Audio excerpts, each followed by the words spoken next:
Good morning, everyone. Everyone getting my voice? Yes? Reply me.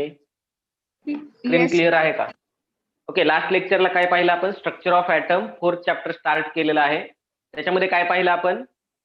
Sub atomic particles, जे आपल्याला 8th, 9th, 10th standard मध्ये structure of item विषयी जी information झालेली आहे ती रिवाइज केलेली आहे आपण.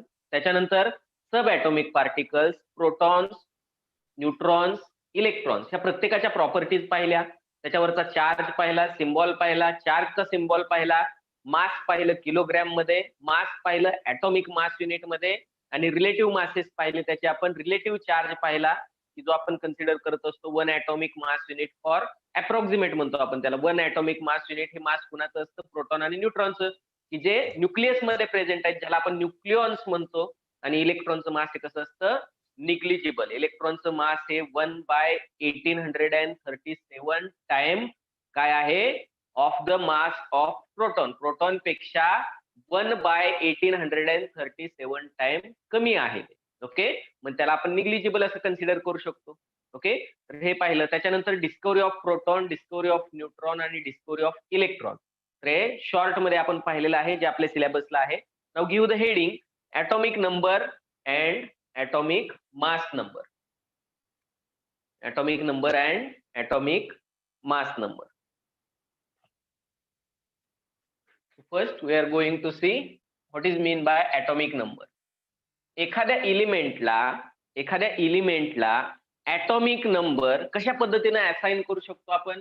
फॉर एक्झाम्पल जर तुम्ही एखादा न्यूक्लियस रिप्रेझेंट केलं 7N40, so this is the atom of nitrogen. Okay,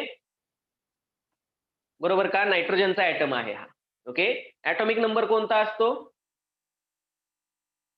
atomic number कोणता असतो? जो त्याच्या सबस्क्रिप्टला आहे तो. बरोबर का? जो त्याच्या सबस्क्रिप्टला आहे, म्हणजे डाऊन साइडला आहे, तो काय आहे? Atomic number.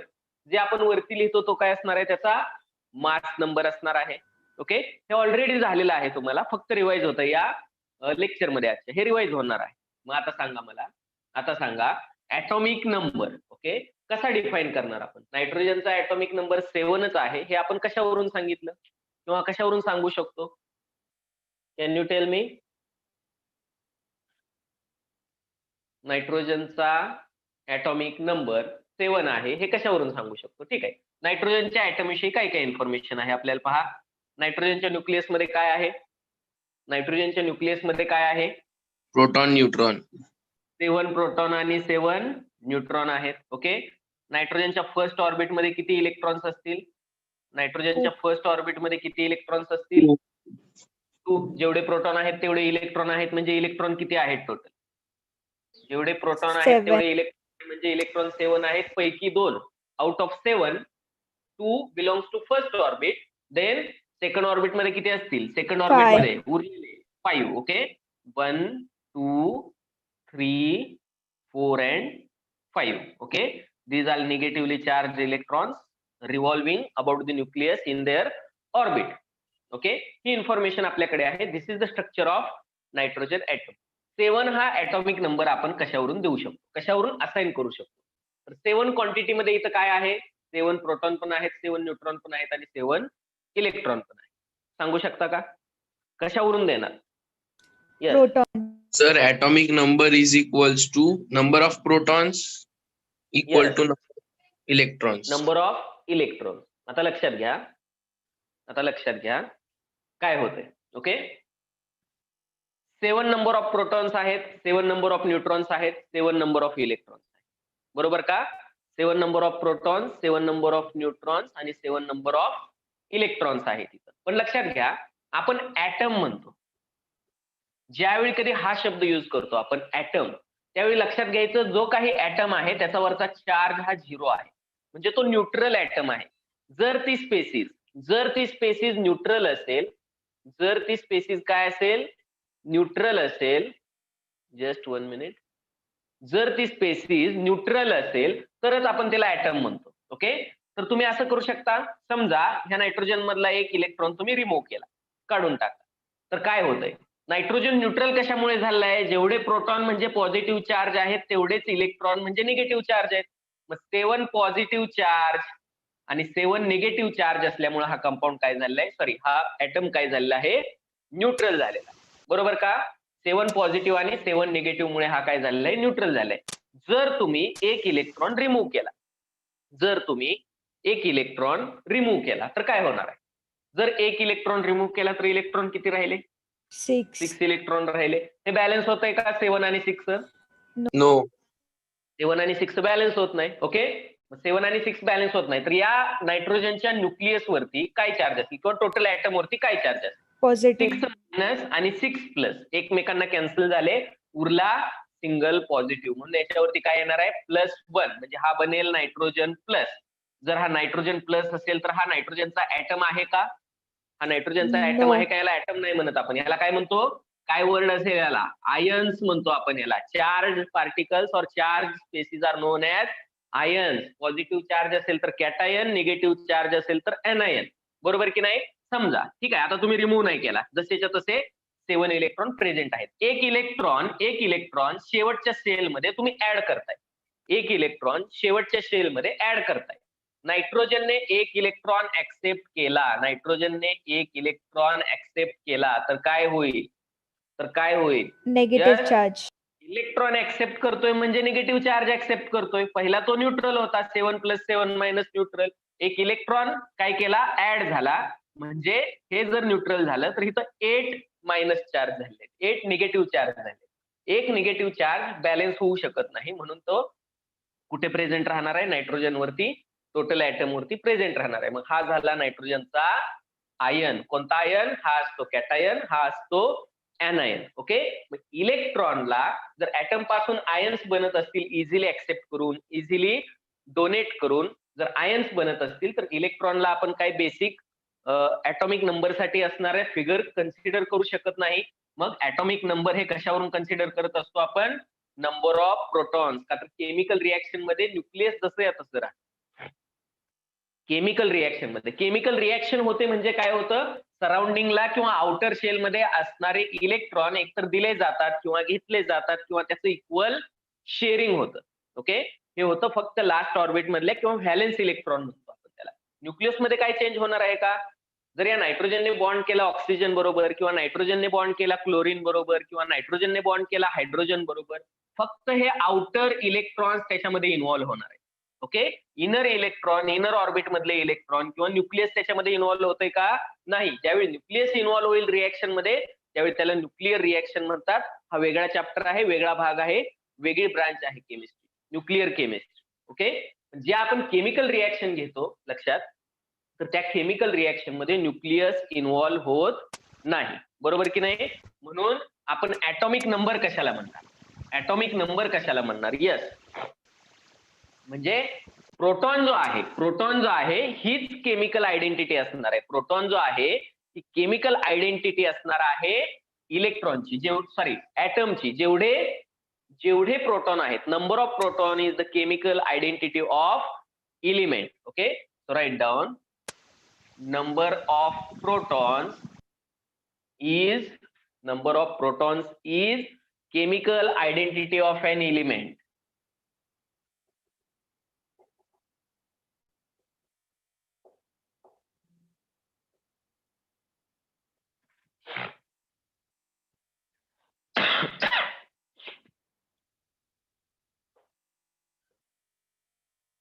नंबर ऑफ प्रोटॉनला आपण काय म्हणणार? केमिकल आयडेंटिटी म्हणणार.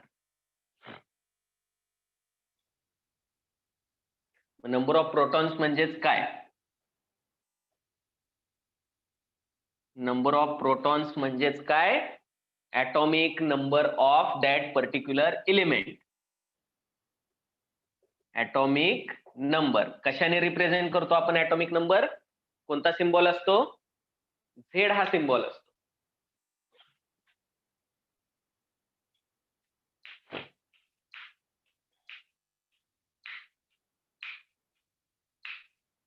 झालं का हे? झालं का हे? Reply me. It is done.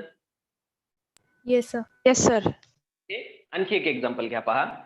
Okay, 6 carbon 12 म्हणजे कार्बन 6 प्रोटॉन आहेत म्हणून आपण याला काय म्हणणार, ऍटॉमिक नंबर 6 आहे. ओके, समजा कार्बन मध्ये 6 प्रोटॉन आहेत आणि 6 इलेक्ट्रॉन आहेत. 6 पॉझिटिव्ह चार्जेस आणि 6 निगेटिव्ह चार्जेस एकमेकाला काय झालेत, कॅन्सल झालेत, बॅलन्स झालेत, न्यूट्रल झालेत. समजा या कार्बनने एक इलेक्ट्रॉन दिला तर काय होणार आहे, कार्बन पॉझिटिव्ह होणार आहे. समजा या कार्बनने एक इलेक्ट्रॉन घेतला तर कार्बन काय होणार आहे, निगेटिव्ह होणार आहे. पण लक्षात घ्या, दोन्ही वेळा जर इलेक्ट्रॉनचा नंबर चेंज झाला तर आपण लेटर काय लिहिलंय, सिम्बॉल काय लिहिलंय, तो ऍटम कार्बनचाच आहे. इलेक्ट्रॉन जरी दिला किंवा इलेक्ट्रॉन जरी घेतला, डोनेट केला, ऍक्सेप्ट केला तरी तो कार्बनच आहे. मग कार्बनचा सिम्बॉल किंवा कार्बनचा एलिमेंट तोपर्यंत चेंज होणार नाही जोपर्यंत त्याची केमिकल आयडेंटिटी म्हणजे नंबर ऑफ प्रोटॉन्स फिक्स आहेत. ज्यावेळी कधी तुम्ही नंबर ऑफ प्रोटॉन्स चेंज कराल, त्याच्यामधले नंबर ऑफ प्रोटॉन्स चेंज कराल त्यावेळी हा सिम्बॉल पण चेंज होणार आहे. जर तुम्ही 6 च्या ऐवजी आणखी एक प्रोटॉन त्याच्यामध्ये ऍड केला आणि 7 प्रोटॉन केले तर 7 हा त्याचा ऍटॉमिक नंबर झाला, मग तो कार्बन राहत नाही. तो कार्बन राहणार आहे का, नाही. तो ऍटम कुणाचा बनला, ते न्यूक्लियस किंवा तो ऍटम बनला नायट्रोजनचा. म्हणून नंबर ऑफ प्रोटॉन्स ही काय आहे, number of protons he chemical identity आहे इलिमेंटची. मग ऍटॉमिक नंबर आपण कशावरून कन्सिडर करतो, नंबर ऑफ प्रोटॉन्स वरून. जेवढे प्रोटॉन तेवढा त्याचा ऍटॉमिक नंबर, जो ऍटॉमिक नंबर आहे त्या इलिमेंटचा तो ऍटम आहे, म्हणून तोच सिम्बॉल आपण लिहिला. तुम्ही इलेक्ट्रॉन नंबर चेंज करताय काही फरक पडत नाही. तुम्ही न्यूट्रॉन चेंज करून बघा, याच्यामध्ये किती न्यूट्रॉन आहेत, 6 प्रोटॉन आणि 6 न्यूट्रॉन आहेत. 6 प्रोटॉन 6 न्यूट्रॉन या कार्बन मध्ये, म्हणून याचं मास 12 आहे. 6 + 6 12. जर तुम्ही 6 प्रोटॉन आणि 7 न्यूट्रॉन केलं, एक न्यूट्रॉन वाढवला, 7 न्यूट्रॉन केलं तर काय होणार आहे, 6 कार्बन 12 च्या ऐवजी 6 + 7 13 होणार आहे. त्याचं मास 13 होणार आहे. पण सिम्बॉल काय राहिला, कार्बनच राहिला, सीच सिम्बॉल राहिला त्याचा. म्हणजे फक्त ऍटॉमिक नंबर म्हणजेच नंबर ऑफ प्रोटॉन्स ही काय आहे, केमिकल आयडेंटिटी आहे. नंबर ऑफ प्रोटॉन्सलाच आपण काय म्हणणार, ऍटॉमिक नंबर म्हणणार त्या इलिमेंट. ओके, मग नंबर ऑफ प्रोटॉन्स हे रिलेटेड असतं पॉझिटिव्ह चार्जशी. Number of protons is related with the positive charge of nucleus. मग पॉझिटिव्ह चार्ज काय असणार आहे पहा, positive charge on nucleus. Nucleus वरचा पॉझिटिव्ह चार्ज काय असणार आहे, पॉझिटिव्ह. झेड म्हणजे नंबर ऑफ, ऍटॉमिक नंबर म्हणजेच नंबर ऑफ प्रोटॉन्स, म्हणून झेड पॉझिटिव्ह चार्ज असतो. आणि चार्ज किती असतो, चार्जचा सिम्बॉल माहित आहे तुम्हाला, लास्ट लेक्चरला, कालच्या लेक्चरला टेबलमध्ये लिहून घेतलंय. चार्जचा सिम्बॉल काय आहे, ई हा सिम्बॉल आहे, प्लस ई हा सिम्बॉल आहे चार्जचा. त्याला आपण काय करतोय, झेड ने मल्टिप्लाय करतोय, म्हणजे प्लस झेड ई हा त्याचा काय असणार आहे, टोटल चार्ज असणार आहे न्यूक्लियस वरचा. कोणत्याही ऍटमच्या न्यूक्लियस वरती प्लस प्रोटॉनच्या नंबर एवढा चार्ज असणार आहे. आणि जर तुम्ही निगेटिव्ह चार्ज कन्सिडर करताय, टोटल निगेटिव्ह चार्ज कुणाचा असतो, yes, total negative charge on atom, atom वरती असणारा टोटल निगेटिव्ह चार्ज इलेक्ट्रॉनचा. मग इलेक्ट्रॉनचा नंबर किती असतो, किती इलेक्ट्रॉन असतात. जर न्यूट्रल ऍटम आहे, ऍटम कन्सिडर करतोय म्हणजे तो न्यूट्रल आहे, म्हणजे जेवढे प्रोटॉन आहेत तेवढेच इलेक्ट्रॉन आहेत, मग प्रोटॉनचा नंबर म्हणजे तोच आपण इलेक्ट्रॉनच्या नंबरला देऊ शकतो, झेड. इलेक्ट्रॉन वरती चार्ज असतो निगेटिव्ह म्हणून मायनस, आणि चार्जचा सिम्बॉल काय, ई, स्मॉल ई हा चार्जचा सिम्बॉल आहे. पॉझिटिव्ह चार्ज आपण प्लस झेड ई ने दाखवू शकतो आणि निगेटिव्ह चार्ज आपण मायनस झेड ई ने दाखवू शकतो. Plus Z e minus Z E एकमेकाला काय होईल, बॅलन्स होईल. आणि कोणताही ऍटम हा इलेक्ट्रिकली काय असतो, इलेक्ट्रिकली न्यूट्रल असतो. राईट डाऊन दिस, इलेक्ट्रिकली न्यूट्रल असणार आहे. मग काय इन्फॉर्मेशन भेटली आपल्याला,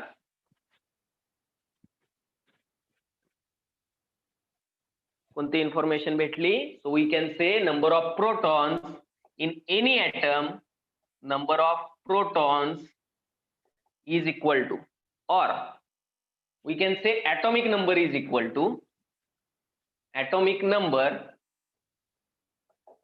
number of any atom which is represented by Z is equal to number of protons in that atom and which is equal to number of electrons. atomic number वरून आपल्याला information भेटते की त्या ऍटम मध्ये किती proton आहेत आणि किती इलेक्ट्रॉन आहेत. हे झालं प्रोटॉन आणि इलेक्ट्रॉन विषयी. झेड वरून आपण सांगू शकतो प्रोटॉन किती आहेत, इलेक्ट्रॉन किती आहेत. नंबर ऑफ न्यूट्रॉन्स हे पण कॅल्क्युलेट करावे लागेल आपल्याला. नंबर ऑफ न्यूट्रॉन्स कसे सांगू शकतो आपण. So number of neutrons represented by कोणता सिम्बॉल असतो नंबर ऑफ न्यूट्रॉन साठी, कॅपिटल एन. कॅपिटल एन ने आपण नंबर ऑफ न्यूट्रॉन्स काय करतो, रिप्रेझेंट करतो.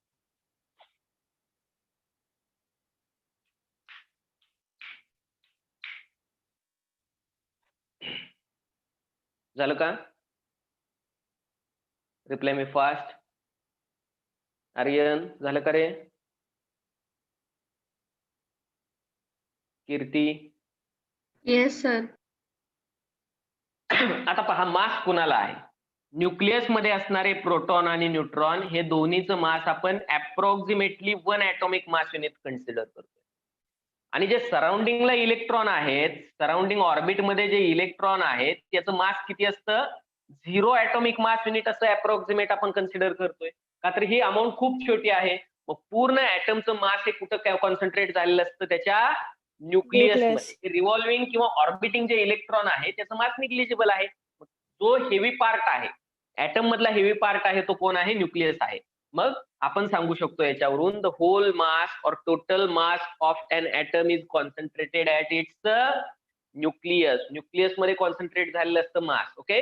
मास करत असताना, मासची ऍडिशन करत असताना, मास कॅल्क्युलेट करत असताना, मास फाइंड आउट करत असताना इलेक्ट्रॉनला आपण कन्सिडर करत नाही किंवा इलेक्ट्रॉनचं जे निग्लिजिबल मास आहे त्याला आपण कन्सिडर करत नाही. मग मास कशावरून सांगणार आपण, न्यूक्लियस मध्ये असणारे 2 हेवी पार्टिकल आहेत. 2 हेवी पार्टिकल आहेत कोणते, प्रोटॉन आणि न्यूट्रॉन. मग मास of proton, mass of neutron याची जर ऍडिशन केली तर आपल्याला काय भेटू शकतं, मास ऑफ टोटल ऍटम.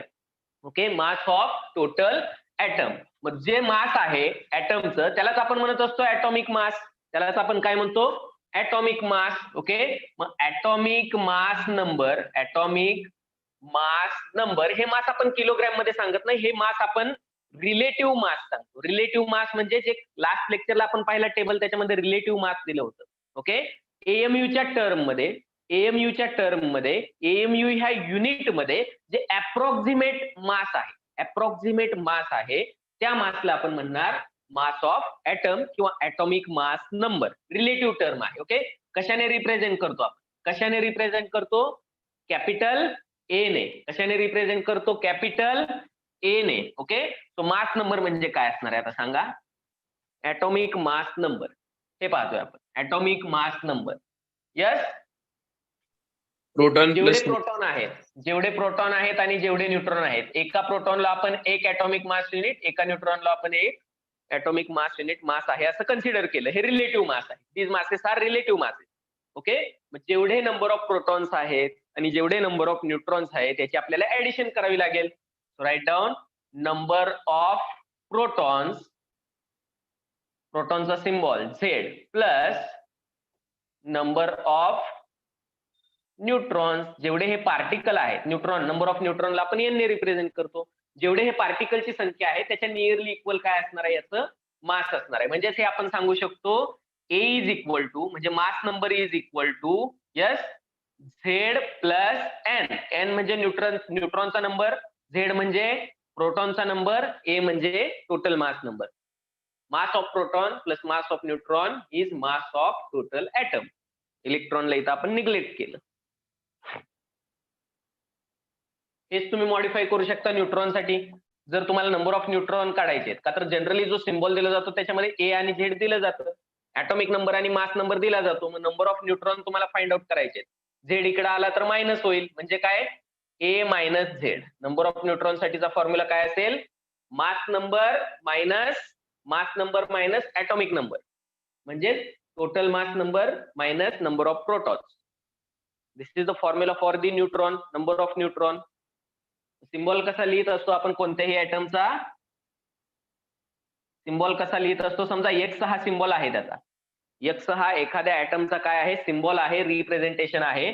तर मास नंबर वरती लिहितो आपण सुपरस्क्रिप्टला, सबस्क्रिप्टला लिहितो आपण ऍटॉमिक नंबर. मग ऍटॉमिक नंबर असतो त्याचा झेड, तर झेड आपण कुठे लिहितो, सबस्क्रिप्टला.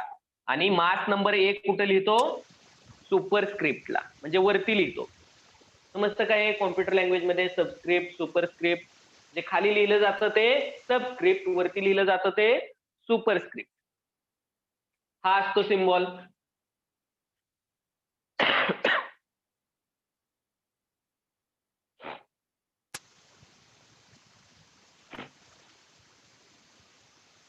मग कोणताही ऍटम किंवा कोणतंही न्यूक्लियस,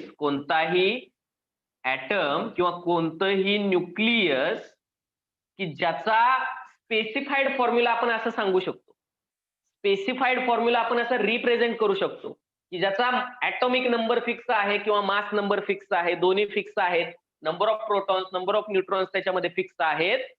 जर असं युनिक कंपोजिशन असेल तर ह्याला न्यूक्लाइड असं पण म्हटलं जातं. त्याला दुसरी एक टर्म काय आहे, न्यूक्लाइड म्हणतात. The atom or nucleus having unique composition as specified by the ZXA. या टाइप मध्ये जर तुम्ही स्पेसिफाईड करू शकत असाल, then it is called as nuclide. त्याला आपण काय म्हणतो, न्यूक्लाइड म्हणतो. NUCLIDE, न्यूक्लाइड असं म्हटलं जातं. हे दोन फॉर्म्युले लक्षात ठेवा, atomic number, atomic mass number आणि न्यूट्रॉनचा नंबर कसा फाइंड आउट करणार. याच्यावरून प्रॉब्लेम सोडवता येतील. हे झालेलं आहे, आय थिंक सो सगळं तुम्हाला झालेलं आहे. ह्यातलं नवीन कोणती गोष्ट आहे का, जेवढं आतापर्यंत सांगितलं या लेक्चरला, याच्यामध्ये नवीन कोणती गोष्ट आहे का तुम्हाला, सगळं झालेलं आहे ना. रिप्लाय मी येस सर. 9th-10th मध्ये सगळं झालेलं आहे. ओके, तरी पण रिवाइज करा. जर तुम्हाला मी एखादं न्यूक्लियस दिलं, फॉर एक्झाम्पल एखादं एक्झाम्पल दिलं, पहा 18 आर्गॉन 40, जर हा सिम्बॉल दिलेला आहे, तर तुम्ही मला याच्यामध्ये number of neutrons, number of protons आणि number of electrons find out करा. Number of protons, number of neutrons आणि number of electrons find out करा. कसे फाइंड आउट करणार, टेल मी. कॅल्क्युलेशन करायची पण आवश्यकता नाही, पाहूनच तुम्ही सांगू शकता आन्सर. जेवढा ऍटॉमिक नंबर तेवढे नंबर ऑफ प्रोटॉन्स, तेवढे नंबर ऑफ इलेक्ट्रॉन्स, आणि A - Z केलं का नंबर ऑफ न्यूट्रॉन्स भेटतात. Tell me. Number of protons, number of neutrons आणि number of electrons. Calculate it. 18 protons, 22 neutrons. Protons. Okay, 18 protons. 18 हा काय झाला, झेड झाला. 18 हा काय झाला, त्याचा ऍटॉमिक नंबर झाला. मग जेवढा झेड आहे तेवढेच नंबर ऑफ प्रोटॉन्स असतील, तेवढेच नंबर ऑफ इलेक्ट्रॉन्स असतील. मग झेड इज इक्वल टू 18 आहे, म्हणून नंबर ऑफ प्रोटॉन्स पण 18 झाले, नंबर ऑफ इलेक्ट्रॉन्स पण काय झाले, 18 झाले. का तर ऍटम दिलेला, ऍटम हा न्यूट्रल असतो, म्हणजे जेवढे प्रोटॉन तेवढेच इलेक्ट्रॉन. ओके, मग तुम्हाला फाइंड आउट करायचं आहे न्यूट्रॉन. 22. फॉर्म्युला काय आहे, A - Z. A असेल 40 - 18 म्हणजे काय येणार आहे, न्यूट्रॉन 22 येणार आहे. Okay, so this is the neutron number. Okay, मग जर एकदा का तुमच्या या कन्सेप्ट क्लिअर झाल्या, proton, neutron, electron, atomic number आणि मास नंबर आपण कशाला म्हणतो, प्रोटॉन आणि न्यूट्रॉनच्या ऍडिशनला आपण म्हणत असतो मास नंबर, आणि जेवढे नंबर ऑफ प्रोटॉन्स आहेत त्याला आपण म्हणतो ऍटॉमिक नंबर. तर याच्यावरून पुढच्या कन्सेप्ट तुमच्या क्लिअर होणार आहेत. त्याच्यातलेही काही कन्सेप्ट तुम्हाला परत रिवाइज होणार आहेत. So give the heading isotopes, isobars. Give the heading isotopes, isobars and isotopes, isobars and isotones. काय काय झालं याच्यातलं तुम्हाला, काय काय माहिती आहे ऑलरेडी. आयसोटोप्स माहिती आहे, अजून आयसोबार माहिती आहे का. No, sir. Okay, so first we are going to see isotopes. Isotopes कशाला म्हणतात पहा. आयसोटोप्स सांगा, हे तर माहिती आहे ऑलरेडी तुम्हाला. Same atomic number, different atomic Good. masses. Okay, जर सेम ऍटॉमिक नंबर असेल आणि डिफरंट मास नंबर असेल तर आपण त्यांना काय म्हणत असतो, isotope. So nuclide of same element. Same atomic number आहे म्हणजे इलिमेंट सेम आहे. सेम ऍटॉमिक नंबर आहे म्हणजे इलिमेंट सेम आहे. So nuclide of same element having, write down, nuclide of same element. Same element म्हटलं का same atomic number, same element म्हटलं का same atomic number. So nuclide of same element having same number of protons, having same number of protons, having same number of protons but different number of, okay sorry, ठीक आहे, but different number of neutrons. या language मध्ये पण सांगू शकता, different number of neutrons. का तर न्यूट्रॉनचा number different आहे म्हणजे त्याचं काय होणार आहे, मास डिफरंट येणार आहे. किंवा तुम्ही हेच सांगू शकता, same atomic number but different mass number. ही थोडीशी बेसिक आहे, थोडीशी जनरलाइज डेफिनेशन आहे याची. काय फरक आहे का हो याच्यामध्ये याच्यामध्ये, काय डिफरन्स आहे का? सेम ॲटॉमिक नंबर म्हणजेच number of protons, different mass number म्हणजेच न्यूट्रॉनचा नंबर डिफरंट झाल्यावर मास नंबर डिफरंट येणार. दोन्ही तेच सांगितलंय, फक्त वेगवेगळ्या लँग्वेज मध्ये सांगितलंय. तुम्ही आयदर असं म्हणू शकता, nuclide of the same element, atomic number same आहे म्हणजे ते सेम एलिमेंटचे आहेत. Nuclide of the same elements having same number of protons but different number of neutrons. किंवा same atomic number but different mass number. जर न्यूट्रॉनचा number different झाला तर डेफिनेटली मास नंबर डिफरंट होणार. घेतलं काय? Yes sir. पहा आता, write down the example of isotopes. आता इथं आपण एक्झाम्पल घेणार आहे कार्बनचं. ओके, कार्बनचे किती आयसोटोप्स माहित आहेत तुम्हाला? कार्बनचे एक असतो 6 कार्बन 12, दुसरा असतो 6 कार्बन 13, तिसरा असतो 6 कार्बन 14. ओके, किंवा याला तुम्ही असं म्हणू शकता, कार्बन 12 म्हटलं जातं, याला कार्बन 13 म्हटलं जातं. C13 जे NMR स्पेक्ट्रोस्कोपीसाठी युज केलं जातं. C14 आहे, हे कार्बन डेटिंग साठी युज केलं जातं. हे पण पाहायचंय तुम्हाला 12th स्टँडर्ड पर्यंत. At the end of 12th standard ह्या दोन्ही कन्सेप्ट तुमच्या क्लिअर होऊन जातील. कार्बन डेटिंग म्हणजे जे फॉसिलचं किंवा पुरातत्व विभागामध्ये सांगितलं जातं, एखादं जीवाश्म सापडलं किंवा एखादं जी काही स्पेसिस सापडली ती 25 lakhs इयर अगोची आहे किंवा खूप जुनी आहे, 1 लाख वर्षापूर्वीची आहे, 50,000 वर्षापूर्वीची आहे, हे जे एजिंग केलं जातं तर त्याच्यासाठी C14 चा यूज होतो. ओके, रेडिओ ऍक्टिव्ह डीके आहे, हा रेडिओ ऍक्टिव्ह डीके दाखवतो. ओके, याचं डिकम्पोजिशन होतं, रेडिओ ऍक्टिव्ह डिकम्पोजिशन होतं याचं. ओके, त्यामुळे हा C14 तिथे यूज केला जातो. ओके, तर हे 3 आयसोटोप्स आहेत. हे 3 काय आहेत? आयसोटोप्स आहेत कार्बनचे. याच्यामध्ये कोणत्या कोणत्या पॉसिबिलिटीज आहेत पहा, किंवा कोणते कोणते फॅक्टर्स आपण याच्यावरून डिफाईन करू शकतो. ॲटॉमिक नंबर काय असेल? जर ते सेम एलिमेंटचे आहेत म्हणजे कार्बनचे आहेत तर ॲटॉमिक नंबर सेमच असला पाहिजे. मग झेडची व्हॅल्यू काय झाली? झेडची व्हॅल्यू या तिन्ही आयसोटोप साठी काय झाली? 6. ओके, देन मास नंबर सांगू शकता का तुम्ही? याचा दिलंय मास नंबर, याचं मास असेल 12, याचा असेल 13 आणि याचा असेल 14. मास नंबर डिफरंट आहे. मग इथं आपली जनरल डेफिनेशन काय होते? ट्रू होते, किंवा त्याच्यावरून आपण सांगू शकतो, the nuclides having same atomic number but different mass number.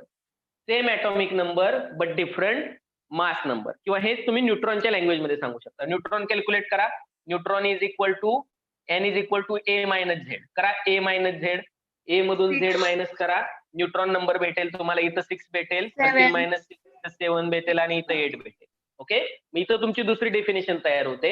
Nuclides of the same element having same number of protons. Z म्हणजे काय?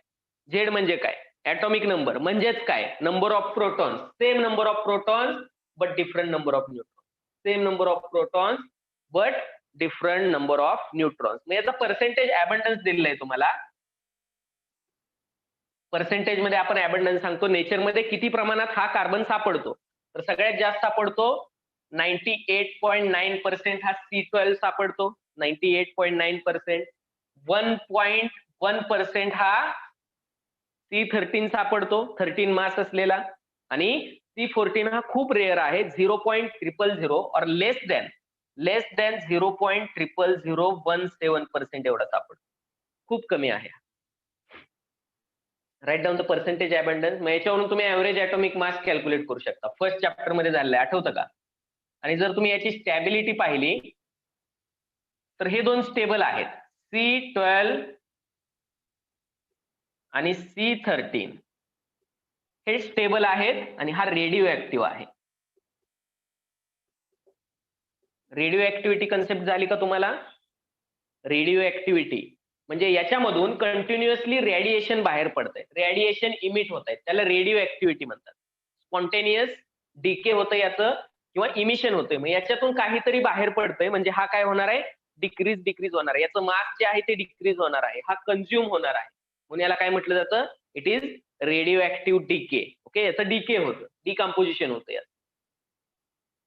हा जो रेडिओ ऍक्टिव्ह आहे तो स्टेबल नसतो, जो स्टेबल आहे तो ऍक्टिव्हिटी दाखवत नाही, जो रेडिओ ऍक्टिव्हिटी दाखवतो तो अनस्टेबल असतो. तो काय असतो? अनस्टेबल असतो. राईट डाऊन दिस. झालं Sir, काय? can you repeat concept of radioactive? Okay, radio activity मध्ये काय असणार आहे पहा. जर तुम्ही C14 जर घेतलात, C14 याचं काहीसं मास घेतलं तर याच्यातून कंटिन्युअसली काही रेज इमिट होतात, जसे की अल्फा, बीटा, गॅमा. हे रेज काय होत असतात? कंटिन्युअसली इमिट होतात याच्यामधून, स्पॉन्टेनियस, विदाउट त्याला काहीही न करता त्याच्यामधून इटसेल्फ काय होतात? हे रेडिएशन्स इमिट होतात. मग जे ऍक्टिव्ह इलेक्ट्रोमॅग्नेटिक रेडिएशन्स याच्यामधून इमिट होत आहेत, त्याच्यामुळे याचं मास जे आहे, जर तुम्ही सुरुवातीला 5 ग्रॅम सॅम्पल घेतलं, काही वेळानंतर ह्याच्या डिऍक्टिव्हिटीचा रेट किती आहे, डीके रेट किती आहे, डिसइंटिग्रेशन जे होतंय त्याचा रेट किती आहे, त्या रेट वरती थोड्या वेळानंतर हा 4 ग्रॅमच राहणार आहे, त्याच्यानंतर 3 ग्रॅम राहणार आहे, म्हणजे हा काय व्हायला लागलेला आहे? कमी व्हायला लागलाय, याची क्वांटिटी कमी होणार आहे. याला म्हटलं जातं रेडिओ ऍक्टिव्ह डीके. कोणताही इलिमेंट ज्यावेळी स्पॉन्टेनियस इमिशन देतोय, त्याच्यावरती कोणतीही ऍक्शन न करता जर तो इमिट करत असेल काही पार्टिकल त्याच्यामधून, तर त्याला ऍक्टिव्ह रेडिएशन्स म्हटलं जातं. इलेक्ट्रोमॅग्नेटिक रेडिएशन्स तो काय करतोय? त्याच्यामधून इमिट करतोय. मग काहीतरी पार्टिकल्स त्याच्यामधून इमिट होत आहेत, याला डीके म्हटलं जातं, याला रेडिओ ऍक्टिव्हिटी म्हटलं जातं. याला काय म्हटलं जातं?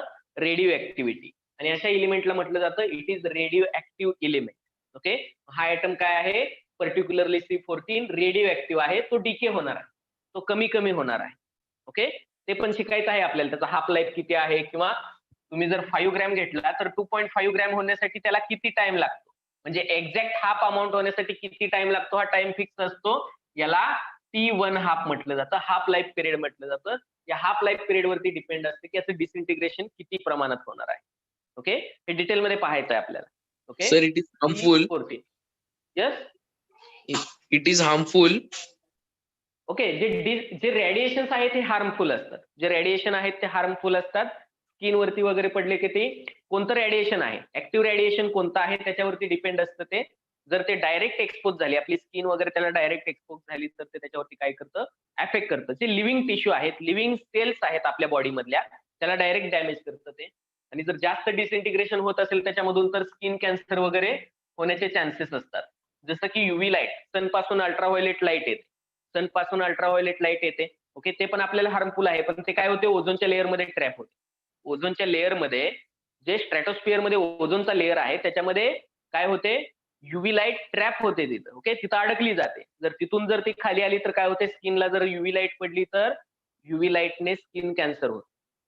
युव्ही लाईट कशाला युज केली होती आपण? सोर्स आठवतं का? लास्ट चॅप्टर मध्ये युव्ही लाईटचा सोर्स युज केला होता, आठवतंय? बेसिक अॅनालिटिकल टेक्निक्स मध्ये शेवटचं टेक्निक होतं काय सुरेश? Chromatography. क्रोमॅटोग्राफी. क्रोमॅटोग्राफी मध्ये एक आपण पाहिली होती TLC, thin layer chromatography. TLC वरती स्पॉट डेव्हलप होतात. जर तो स्पॉट फिजिबल नसेल, डोळ्यांनी दिसत नसेल तो स्पॉट, तर आपण त्याला कसं ऑब्झर्व करतो? UV light. ऑब्झर्व करतो अंडर युव्ही लाईट. मग युव्ही लाईटची अशी एक ट्यूब असते, असा एक सोर्स असतो युव्ही लाईटचा, ब्ल्यू कलरची लाईट इमिट करतो.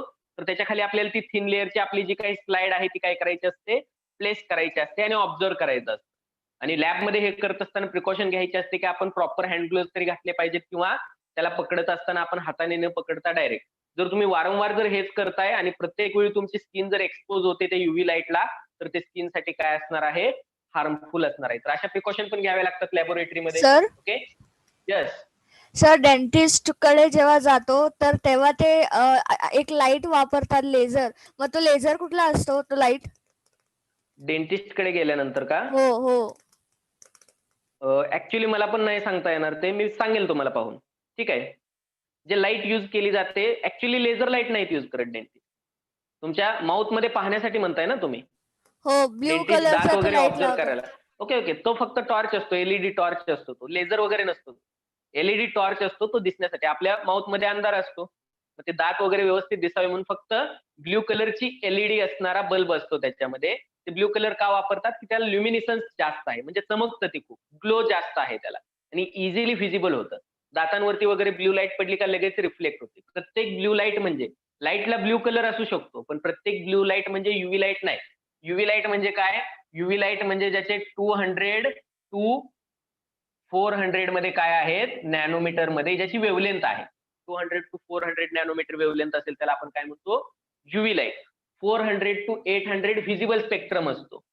400 टू 800 हा फिजिबल स्पेक्ट्रम असतो. मग फिजिबल अल्ट्राव्हायोलेट म्हणतो आपण याला. Okay, feasible spectrum, ultraviolet light आणि फिजिबल स्पेक्ट्रम हे दोन्ही एकमेकांना कॉन्झिक्युटिव्ह काय आहेत, एकमेकांना अटॅच असलेले स्पेक्ट्रम आहेत. वेगवेगळ्या वेव्हलेंथ वरती स्पेक्ट्रम वेगवेगळे आहेत. फिजिक्स मध्ये होतं हे तुम्हाला. स्पेक्ट्रम म्हणजे काय, अल्ट्राव्हायोलेट लाईट म्हणजे काय, मायक्रोवेव्ह रेडिएशन म्हणजे काय, व्हिजिबल लाईट म्हणजे काय. व्हिजिबल लाईट मध्ये असणारे 7 कलर्स वेगळे, त्याच्या वेव्हलेंथ वेगळ्या. IR रेडिएशन्स असतात, इन्फ्रारेड लाईट असते.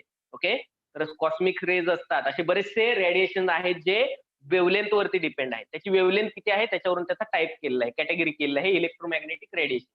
आणि इलेक्ट्रोमॅग्नेटिक रेडिएशन काय आहे हे आपल्याला नेक्स्ट पाहायचं. या पॉईंट नंतर आपल्याला इलेक्ट्रोमॅग्नेटिक रेडिएशन पाहायचे. ओके, आयसोटोप्स ही कन्सेप्ट क्लिअर झाली का? आयसोटोप्स, आयसोटोप क्लिअर झाले? Yes sir. Okay, Yes, then sir. Give the heading आयसोबार.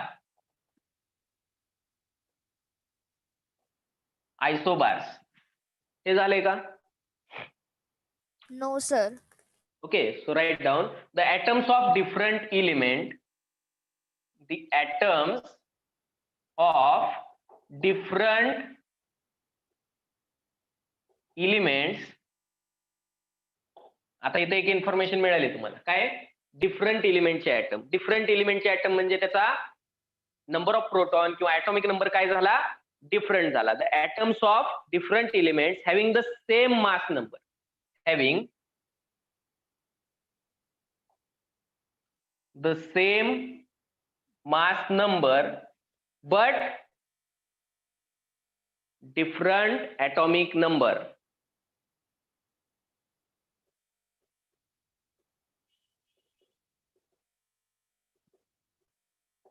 are called as isobar.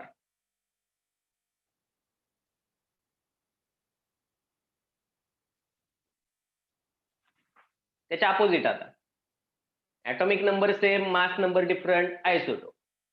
Mass number same, atomic number different, isobar. येतंय का लक्षात? atomic number same, mass number different तर isotope. mass number same आणि atomic number different तर काय झाला? आयसोबार. म्हणजे reverse concept आहे त्याचा. याचं पहा एक्झाम्पल. आणि atomic number different आहे म्हणून शब्द काय आलेला आहे, वर्डिंग काय आलेलं आहे? atoms of different element. जिथं atomic number सेम असतो तिथं वर्डिंग काय येतं? atoms of same element. atomic number same आहे म्हणजे सेम एलिमेंटचे ऍटम आहे. Okay, so take example of isobar. 6 carbon 14 and 7 nitrogen 14. दोन्हीचा मास नंबर काय झाला? दोन्हीचा मास नंबर काय झाला? सेम झाला. ऍटॉमिक नंबर काय झाला? 6 आणि 7 आहे. ऍटॉमिक नंबर काय झाला? डिफरंट झाला. Write down isobars. हे दोन आयसोबार आहेत. सांगू शकता का याचा ऍटॉमिक नंबर, मास नंबर? याचा ऍटॉमिक नंबर 6 आहे कार्बन साठी, नायट्रोजन साठी ऍटॉमिक नंबर 7 आहे, दोन्हीचं मास 14 आहे.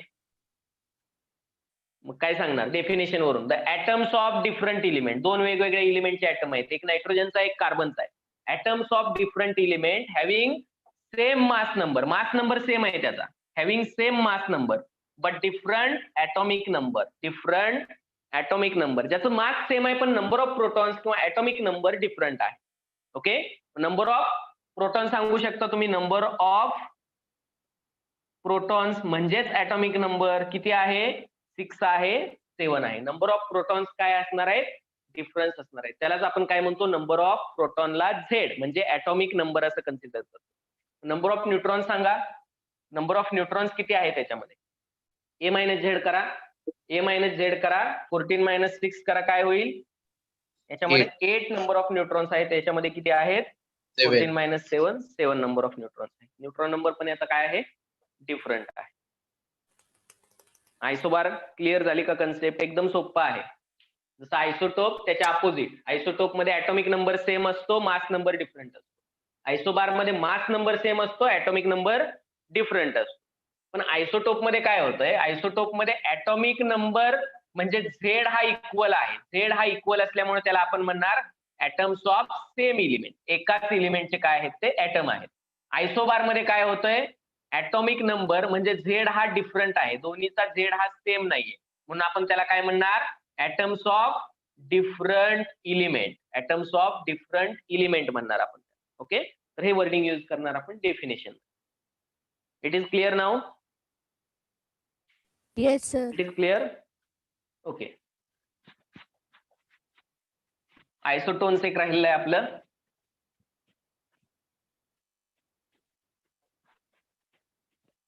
त्याच्या अगोदर एक प्रॉब्लेम दिलेला आहे पहा तुम्हाला. कोणता प्रॉब्लेम दिलेला आहे, 2 नॅचरल आयसोटोप्स ऑफ क्लोरीन. 2 क्लोरीनचे नॅचरल आयसोटोप दिलेले आहेत, 17 क्लोरीन 35 अँड 17 क्लोरीन 37. हे नेचर मध्ये सापडणारे 2 आयसोटोप आहेत क्लोरीनचे. एकाचं मास आहे 35, दुसऱ्याचं मास आहे 37. हे मास कशामुळे वाढले आहेत, तर याच्यामध्ये 2 न्यूट्रॉन काय आहेत एक्स्ट्रा आहेत. याच्यापेक्षा 2 न्यूट्रॉन जास्त झाले की याचं मास पण काय झालं 2 ने इन्क्रीज झालं. प्रोटॉन एक्स्ट्रा होऊ शकत नाही. प्रोटॉन एक्स्ट्रा झाला का नंबर बदलला, नंबर बदलला का हा ऍटम बदलला. ऍटॉमिक नंबर बदलला, नंबर ऑफ प्रोटॉन चेंज झाले, ऍटॉमिक नंबर चेंज झाला, म्हणजेच काय झाला एलिमेंट चेंज झाला. तो क्लोरीन नाही राहणार. ओके, मग इथं काय असतात 2 न्यूट्रॉन एक्स्ट्रा असतात. तर याचा अबंडन्स रिलेटिव्ह दिलाय. आता आतापर्यंत जेवढे प्रॉब्लेम आपण सॉल्व्ह केले त्याच्यामध्ये पर्सेंटेज अबंडन्स घ्यायचो आपण. प्रत्येक एलिमेंटच्या मासला त्याच्या पर्सेंटेज अबंडन्सने मल्टिप्लाय करायचो, प्लस दुसऱ्या एलिमेंटला त्याच्या मास आणि त्याचं पर्सेंटेज एलिमेंट यांचं मल्टिप्लिकेशन करायचो आणि सगळ्यात शेवटी डिवाइड बाय 100 करायचो, because it is a percentage. Okay, percentage असल्यामुळे आपण त्याला 100 ने डिवाइड करायचो एव्हरेज ऍटॉमिक मास कॅल्क्युलेट करताना. मग आता तुम्हाला दिलं आहे रिलेटिव्ह अबंडन्स. इथं काय दिलं आहे रिलेटिव्ह अबंडन्स. ओके, 3:1. क्लोरीन 35 आणि क्लोरीन 37 साठी 3:1 हा रिलेटिव्ह अबंडन्स दिलेला आहे. तुम्हाला विचारलेला आहे एव्हरेज ऍटॉमिक मास. हे कॅल्क्युलेट करत होतो आपण फर्स्ट किंवा सेकंड चॅप्टर मध्ये. कुठे कॅल्क्युलेट करत होतो, एव्हरेज ऍटॉमिक मास ही कन्सेप्ट कुठे होती, फर्स्ट चॅप्टर मध्ये होती. कसं कॅल्क्युलेट करता येईल पहा, फक्त पर्सेंटेज अबंडन्सच्या ऐवजी रिलेटिव्ह अबंडन्स दिलेला आहे. कसा कॅल्क्युलेट करणार, 3:1 म्हणजे जर 4 ऍटम्स असतील नेचरमध्ये ऑब्टेन होणारे, आपल्याला नेचरमध्ये एक्झिस्ट करणारे क्लोरीनचे जर तुम्ही 4 ऍटम घेताय तर त्याच्यापैकी 3 कुणाचे असतील आणि 1 कुणाचा असेल. तर 3 असतील क्लोरीन 35 चे आणि 1 असेल क्लोरीन 37 मास असलेला. बरोबर की नाही. रिलेटिव्ह अबंडन्स म्हणजेच काय, 3:1 म्हणजे 3 असेल 35 साठी, 1 असेल 37 साठी. म्हणजे जर तुम्ही 4 ऍटम घेताय, कन्सिडर करताय नेचरमध्ये मिळणारे, तर त्या प्रत्येक 4 ऍटम पैकी 3 ऍटम्स असणार आहेत 35 मास असणारे आणि 1 ऍटम असणार आहे 37 मास असणार. याला रिलेटिव्ह अबंडन्स म्हणतो. किंवा याला तुम्ही पर्सेंटेज मध्ये कन्वर्ट करू शकता. 3:1 ला तुम्ही पर्सेंटेज मध्ये कसं सांगू शकता, 75:25%. मग हे ज्यावेळी तुम्ही लिहिता त्यावेळी तुम्हाला 100 ने काय करावं लागतं, डिवाइड करावं लागतं. मग एव्हरेज ऍटॉमिक मास आपण कसं कॅल्क्युलेट करणार, जे रिलेटिव्ह अबंडन्स आहे हे डायरेक्ट घेणार आपण. पर्सेंटेज मध्ये कन्वर्ट करण्याची आवश्यकताच नाही आपल्याला, दिलं पण नाही आपल्याला पर्सेंटेज मध्ये. जे रिलेटिव्ह दिलेलं आहे ते तसंच घ्या, तोच नंबरने काय करा, त्याच नंबरने याला काय करा मल्टिप्लाय करा. पण टोटल ऍटम किती होत आहेत, जर तुम्ही याचे 3 ऍटम घेताय आणि याचा 1 ऍटम घेताय तर टोटल नंबर ऑफ ऍटम्स 4 होत आहेत. तर यानेच डिवाइड करा. जेवढे टोटल नंबर ऑफ ऍटम्स घेतलेले आहेत त्याने काय करा डिवाइड करा. मग ऍव्हरेज 4 ऍटमचं मास किती येऊ शकतं, 35. कुणाचं मास आहे याचं, याचा रिलेटिव्ह अबंडन्स किती आहे 3. 35 into 3 प्लस याचा अबंडन्स किती आहे 37 मास झालं याचं, याचा अबंडन्स आहे 1 ऍटम. टोटल ऍटम किती 4. याने काय करा डिवाइड करा. हे झालं त्याचं ऍव्हरेज ऍटॉमिक मास. हे जर समजत नसेल तर हे कन्वर्ट करा 75:25 मध्ये, त्याने मल्टिप्लाय करा आणि डिवाइड 4 न करण्याऐवजी याची बेरीज करायची. 75 + 25 100% होत आहे, तर त्याने 100 ने आपण काय करत असतो डिवाइड करत असतो. बरोबर की नाही. 100 ने डिवाइड करत आलोय आपण आतापर्यंत. मग आता हे रिलेटिव्ह अबंडन्सच्या टर्म मध्ये प्रॉब्लेम सॉल्व्ह करतो. येस, काय आन्सर भेटेल? रिप्लाय मी. आन्सर काय भेटेल? 35.5. येस, 35.5 हे झालं ऍव्हरेज ऍटॉमिक मास क्लोरीन. म्हणून आपण मास किती लिहित असतो? 35.5 ऍटॉमिक मास युनिट असं मास प्रॉब्लेम सॉल्व्हिंग साठी लिहित असतो.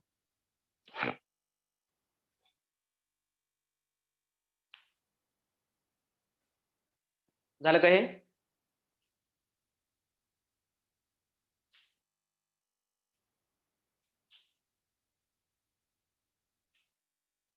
झालं का हे? Reply me.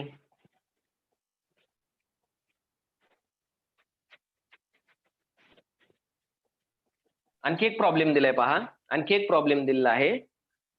3 elements QRT have the mass number 40. 3 atom दिलेले आहेत तुम्हाला. 3 एलिमेंट दिलेले आहेत Q, R आणि T. सिम्बॉल दिलेले आहेत रिप्रेझेंटेटिव्ह. तर याचं मास दिलेलं आहे तुम्हाला. प्रत्येकासाठी मास नंबर हा 40 आहे. प्रत्येकासाठी तिन्हीसाठी मास नंबर किती आहे? 40 आहे. Their atom contains 22, 21 and 20 neutrons. याचा न्यूट्रॉन नंबर दिलेला आहे. नंबर ऑफ न्यूट्रॉन्स किती दिले आहेत? याच्यामध्ये असतील 22, याच्यामध्ये असतील 21 आणि टी मध्ये असतील 20. एवढे न्यूट्रॉन्स आहेत असं दिलेलं आहे. विचारले काय? Represent their atomic composition with appropriate symbol. Appropriate सिम्बॉलने जो आपण लिहित असतो ZXA हा असतो ऍप्रोप्रिएट सिम्बॉल. तर या सिम्बॉलने तुम्हाला काय करायचे आहेत? हे तिन्ही इलिमेंट किंवा तिन्हीचे ऍटम तुम्हाला काय करायचे आहेत? रिप्रेझेंट करायचे. कसं करणार रिप्रेझेंट सांगा? कसं करणार रिप्रेझेंट? यस, काय माहित पाहिजे तुम्हाला? काय माहित पाहिजे? ए तर दिलेला आहे, ए तर दिलेला आहे 40. Z. Symbol Z. तर दिलेले आहेत QRT. सिम्बॉल दिलेले आहेत. माहित काय पाहिजे? झेड. झेड कसा माहित होईल तुम्हाला? झेड कसा माहित होईल याच्यासाठी? A minus N. Okay, formula माहित आहे आपल्याला. फॉर्म्युला माहित आहे. Atomic mass is equal to number of proton plus number of neutron. ठीक आहे, नंबर ऑफ न्यूट्रॉन माहिती आहे, मास नंबर माहिती आहे. आपल्याला पाहिजे झेड. झेड साठी फॉर्म्युला मॉडिफाय करा. Z is equal to atomic number is equal to काय होईल? एन ला इकडे पाठवा. A minus N. बरोबर की नाही? A minus N. Therefore for Q, Q साठी हाच फॉर्म्युला यूज करा. क्यू साठी हा फॉर्म्युला यूज करा. Z is equal to A किती आहे? प्रत्येकाचा ए तर 40 आहे. मास नंबर तर प्रत्येकाचा सेमच आहे. मायनस 40 मायनस न्यूट्रॉन नंबर किती आहे क्यू साठीचा?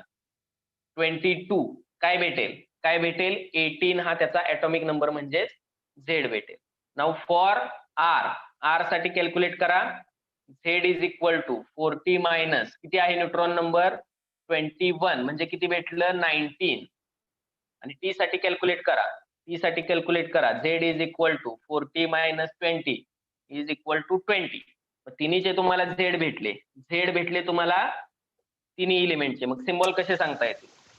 सिम्बॉल कसे सांगता येतील? झेड, ZXA या फॉर्म मध्ये 18 सिम्बॉल काय झाला? 18Q40. बरोबर का? बाकीचे Yes. दोन सांगा. Ye- बाकीचे दोन सांगा. 19 R 20 40. 19R40. गुड. 19R40. असे सोपे प्रॉब्लेम पण विचारू शकतात तुम्हाला. फक्त समजलं पाहिजे काय विचारले. सिम्बॉलिक फॉर्म मध्ये लिहा असं विचारले. हे समजलं म्हणजे तुम्हाला आन्सर आले. हे सगळं जमतंयच तुम्हाला. फक्त विचारलेलं समजावं की ऍप्रोप्रिएट सिम्बॉल म्हणजे काय. ऍप्रोप्रिएट सिम्बॉल म्हणजे हा असतो. याच्यामध्ये लिहायला सांगितले तुम्हाला. लास्ट काय येईल? 20T40. Okay, so this is symbol. Symbolic representation म्हणतो आपण याला. Now give the heading आयसोटोन्स.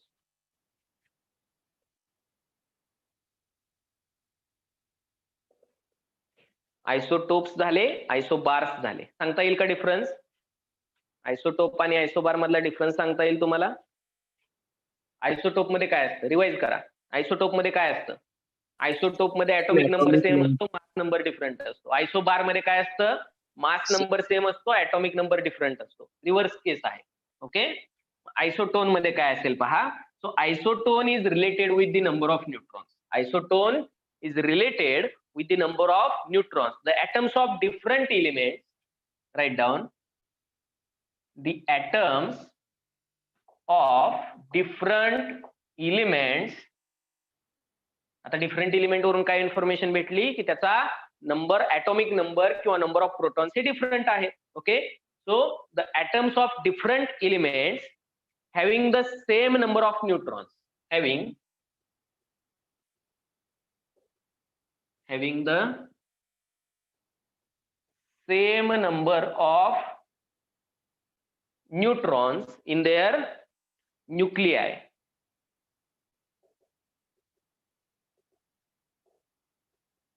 Nuclei म्हणजेच न्यूक्लियस, न्यूक्लियाय म्हणजेच nucleus is called or are called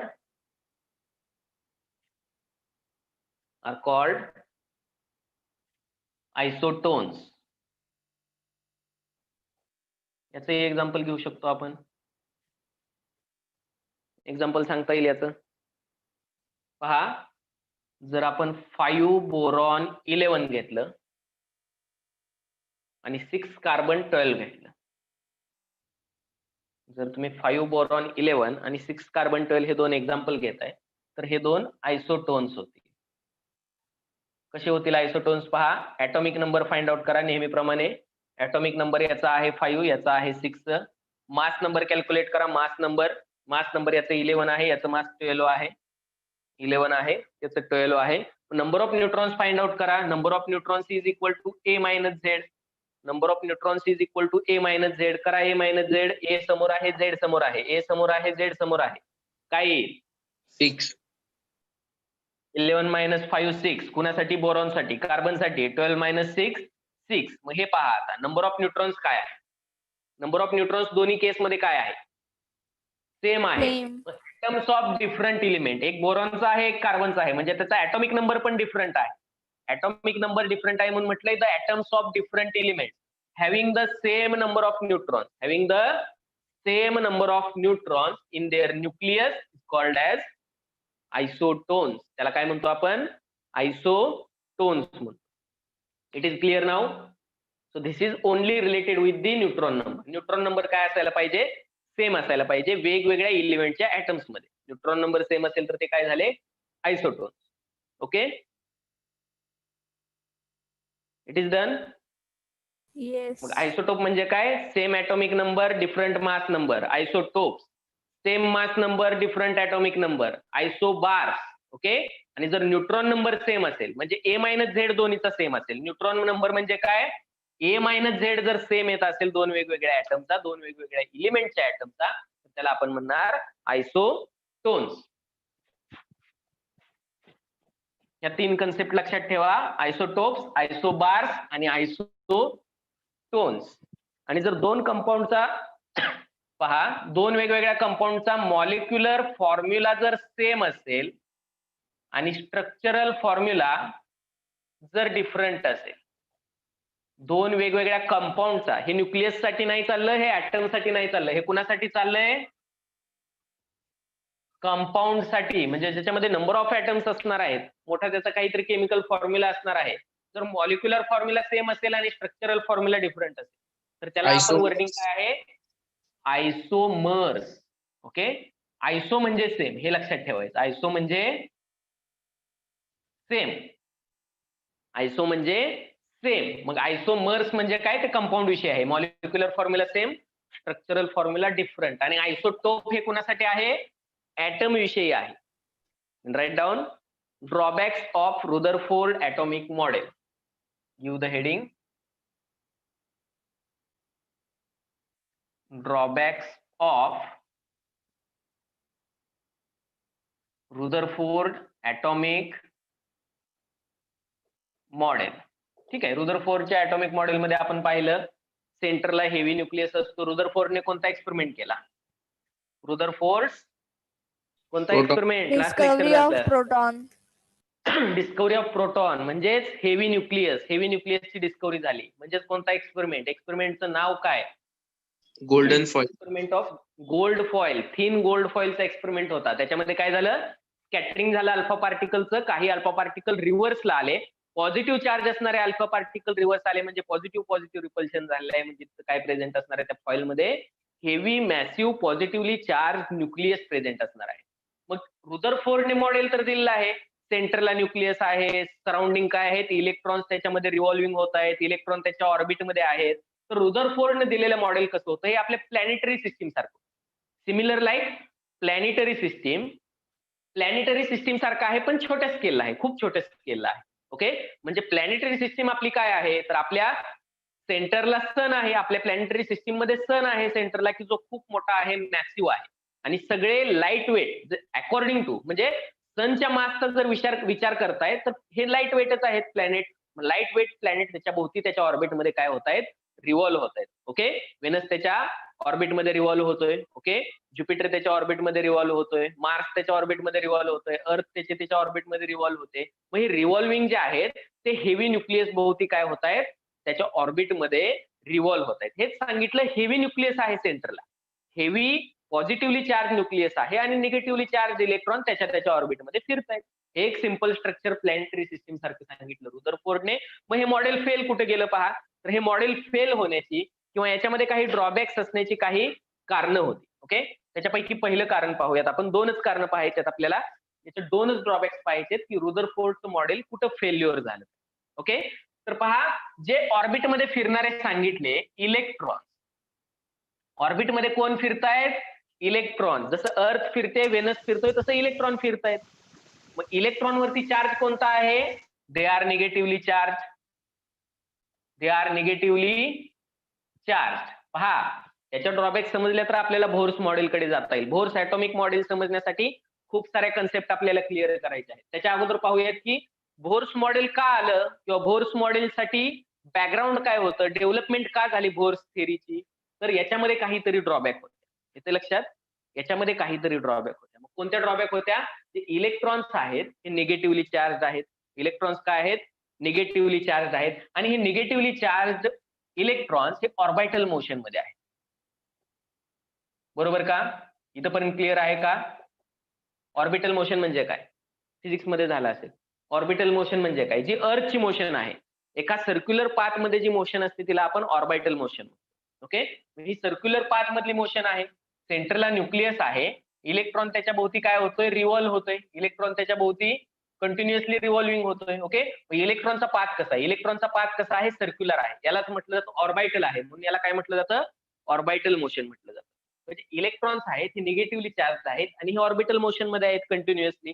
mean while त्या सगळ्या डिस्कवरी होत असताना, हे सगळे मॉडेल येत असताना, जे थॉम्सनचं मॉडेल असेल, रुदरफोर्डचं मॉडेल असेल, ओके, हे जे मॉडेल आहेत हे मॉडेल डेव्हलप होत असताना साइड बाय साइड काहीतरी दुसरंही होत होतं, दुसरेही डिस्कवरी होत होत्या सायन्समध्ये.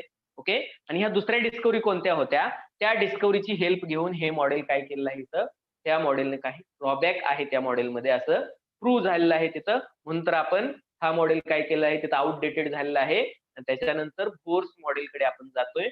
बोर्स मॉडेल डेव्हलप झालेलं आहे. पहा, इलेक्ट्रॉन्स निगेटिव्हली चार्ज पार्टिकल आहेत की जे कंटिन्युअसली ऑर्बिटल मोशन आहे. Okay, so continuous change in velocity आहे तिथं, त्याच्यामध्ये काय आहे, कंटिन्युअस चेंज इन व्हेलॉसिटी. जे ऑर्बिटल मोशन मध्ये आहे त्याची व्हेलॉसिटी कंटिन्युअसली चेंज होते. का चेंज होते, व्हेलॉसिटी वेक्टर क्वांटिटी आहे, फिजिक्स मध्ये झालंय तुम्हाला, व्हेलॉसिटी कशी क्वांटिटी आहे, वेक्टर क्वांटिटी आहे. मग आपण जर कन्सिडर केलं या स्टेजला इलेक्ट्रॉनची डिरेक्शन ही आहे, समजा इलेक्ट्रॉन इथं आला याची डिरेक्शन ही आहे, समजा इलेक्ट्रॉन इथं आला याची डिरेक्शन ही आहे, समजा इलेक्ट्रॉन इथं आला याची डिरेक्शन ही आहे, कंटिन्युअसली चेंज इन डायरेक्शन आहे ते, चेंज इन, मग त्याची डायरेक्शन जर बदलत असेल, इलेक्ट्रॉनची मुवमेंट पहा, जर इकडे इलेक्ट्रॉन चाललाय, ओके, तर या स्टेजला या पॉइंटला याची डायरेक्शन इकडे आहे, या पॉइंटला याची डायरेक्शन इकडे आहे, इथून इलेक्ट्रॉन सोडला आपण, इथून इलेक्ट्रॉन सोडला, न्यूक्लियस पण त्याचं अट्रॅक्शन संपलं, याच्यामधली इंटरॅक्शन संपली, तर इलेक्ट्रॉन या वेनं जाईल. बरोबर की नाही, याला आपण डिरेक्शन म्हणतो. ओके, या पॉइंटला याची अशी डिरेक्शन असणार आहे, या पॉइंटला याची अशी डिरेक्शन असणार आहे. ओके, काय असते, टच परपेंडिक्युलर असते त्याच्या रेडियसची, त्याची जी रेडियस आहे त्याला परपेंडिक्युलर त्याची काय असते, डिरेक्शन असते. मग कंटिन्युअसली चेंज इन डिरेक्शन होते, जर डायरेक्शन चेंज होते तर त्याला आपण चेंज इन व्हेलॉसिटी म्हणू शकतो. त्याला काय म्हणू शकतो आपण, चेंज इन व्हेलोसिटी. मग मीन व्हाईल काय झालं होतं, मॅक्सवेल्स इलेक्ट्रोमॅग्नेटिक थेरी डेव्हलप झाली. मीन व्हाईल मॅक्सवेलची electromagnetic theory of wave develop झाली होती. त्याचे काही ऍझम्पशन्स होते. So according to Maxwell's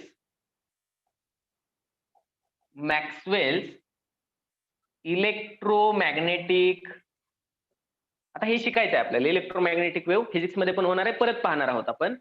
electromagnetic theory मध्ये मॅक्सवेलने काय सांगितलंय पहा, ऍक्सलरेटेड चार्ज पार्टिकल. ऍक्सलरेटेड म्हणजे जे मोशन मध्ये आहे, जे मोशन मध्ये आहेत चार्ज पार्टिकल, ते कंटिन्युअसली इलेक्ट्रोमॅग्नेटिक रेडिएशन इमिट करतील. मॅक्सवेलने काय सांगितलंय, चार्ज पार्टिकल, इलेक्ट्रॉन हे चार्ज पार्टिकल आहेत. ऍक्सलरेटेड म्हणजे मोशन मध्ये असणारे ऍक्सलरेटेड चार्ज पार्टिकल्स,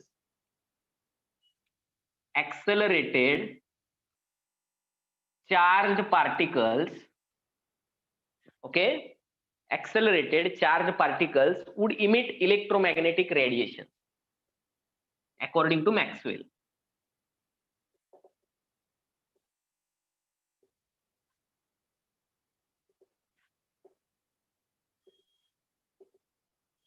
काय सांगितलं, अकॉर्डिंग टू मॅक्सवेलची इलेक्ट्रोमॅग्नेटिक थेरी तेव्हा डेव्हलप झाली होती. आपल्या ती काहीतरी होत होतं त्यावेळी, आपण अंग्रेजो भारत छोडो म्हणत होतो, बरोबर की नाही. आपल्या ती काहीतरी चाललेलं, सायन्स मध्ये बाकीचा रिसर्च पण चाललेला, आपण इंग्रजांना हाकलून देत होतो चाललेला युरोपियन वेस्टर्न कंट्रीज मध्ये. मॅक्सवेल या सायंटिस्टने इलेक्ट्रोमॅग्नेटिक थेरी डेव्हलप केली होती, जी वेव्ह विषयी आहे. इलेक्ट्रोमॅग्नेटिक थेरी मध्ये एक ऍझम्पशन होतं की जे प्रूव्ह झालेलं होतं, की त्याने काय सांगितलं, ऍक्सलरेटेड चार्ज पार्टिकल जे आहेत, ऍक्सलरेटेड म्हणजे मोशन मध्ये असणारे चार्ज पार्टिकल, म्हणजे त्याच्यावरती कोणता तरी चार्ज आहे, मग इथं निगेटिव्हली चार्ज आहे, मग ही थेरी काय होते, सूट होते इलेक्ट्रॉन. हे सेम आहे for electron. Accelerated charge particles would emit electromagnetic radiation. म्हणजे इलेक्ट्रॉन जे आहेत हे ऍक्सलरेटेड आहेत आणि चार्ज पार्टिकल पण आहेत, म्हणजे यांनी काय केलं पाहिजे, कंटिन्युअसली रेडिएशन किंवा इलेक्ट्रोमॅग्नेटिक वेव्ह काय केल्या पाहिजेत, इमिट केल्या पाहिजेत. ओके, मग इलेक्ट्रोमॅग्नेटिक वेव्ह जर इमिट केल्या तर ही एनर्जी इमिट होते. ही काय एनर्जी होते, light is a form of energy. मग इलेक्ट्रोमॅग्नेटिक रेडिएशन याच्यामधून इमिट होत आहेत, म्हणजे एनर्जी इमिट होते. आणि एनर्जी जर इमिट झाली तर त्याची एनर्जी कमी होणार आहे. त्याची एनर्जी काय होणार आहे, कमी होणार आहे. त्याचा स्पीड काय होणार आहे, कमी होणार आहे. मग हे असं झालं तर ग्रॅज्युअली काय होणार आहे, सावकाशपणे काय होणार आहे, जो इलेक्ट्रॉन याच्या भोवती फिरतोय तर याचा पाथ जो आहे तो श्रिंक होणार आहे. याचा पाथ श्रिंक होणार आहे. थोडी एनर्जी कमी झाली, थोडी एनर्जी कमी झाली. प्रत्येक वेळी रेडिएशन इमिट करतोय, तो रेडिएशन इमिट करतोय म्हणजे एनर्जी कमी झाली. एनर्जी कमी झाल्यानंतर फायनल स्टेज काय असेल याची, फायनली हा काय होणार आहे, न्यूक्लियस मध्ये जाऊन पडणार आहे. येते का लक्षात. मग इलेक्ट्रॉनचा पाथ जो आहे हा श्रिंक होणार आहे. एनर्जी कमी होते म्हणजे काय होणार आहे, श्रिंक होणार आहे. बघा, झोका दिला त्यावेळी सुरुवातीला काय असते, झोका खेळाय प्रत्येक जण, पेंडुलम काय होते, सुरुवातीला झोका दिला काय एनर्जी जास्त असते, मग झोका इथून इथपर्यंत जातो. थोड्या वेळाने एनर्जी कमी पडते, झोका देणं बंद केलं, मागून फोर्स अप्लाय करणं बंद केलं, हा कमी काय होईल, एनर्जी कमी होईल.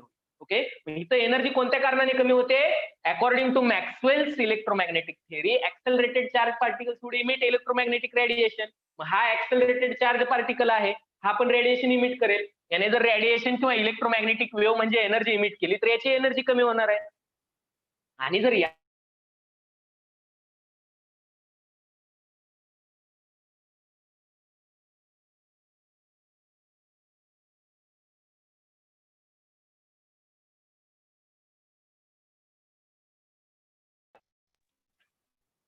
स्क्रीन दिसते, रिप्लाय मी. येस सर, आता स्टार्ट sir. झाली. स्क्रीन Yes, दिसते. ओके, ठीक आहे. लाईट गेलेली आहे, वायफाय बंद झालेलं आहे, मोबाईल डेटावरती कनेक्ट केलंय. लेक्चर लगेच संपेल 2 मिनिटात.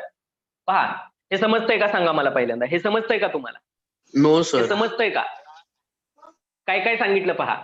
मॅक्सवेल इलेक्ट्रोमॅग्नेटिक थेरी डेव्हलप झाली होती मीन व्हाईल, हे सगळे ऍटॉमिक मॉडेल येत असताना. मॅक्सवेल इलेक्ट्रोमॅग्नेटिक थेरीने एक सेंटेन्स किंवा एक पॉस्ट्युलेट सांगितलेला आहे, accelerated charge particle would emit electromagnetic radiation. की जे ऍक्सलरेटेड, जे मोशन मध्ये असणारे चार्ज पार्टिकल आहेत हे रेडिएशन इमिट करतात. इथपर्यंत क्लिअर आहे सुरेश, इथपर्यंत क्लिअर आहे, रिप्लाय मी. इथपर्यंत क्लिअर आहे का? Yes, sir. ऑर्बिटल मोशन म्हणजेच काय आहे? ऍक्सलरेटेड चार्ज पार्टिकल आहे की तो मोशन मध्ये आहे. इलेक्ट्रॉन आहे म्हणजे त्याच्यावरती निगेटिव्ह चार्ज आहे, म्हणजे त्याला आपण चार्ज पार्टिकल कन्सिडर करू शकतो.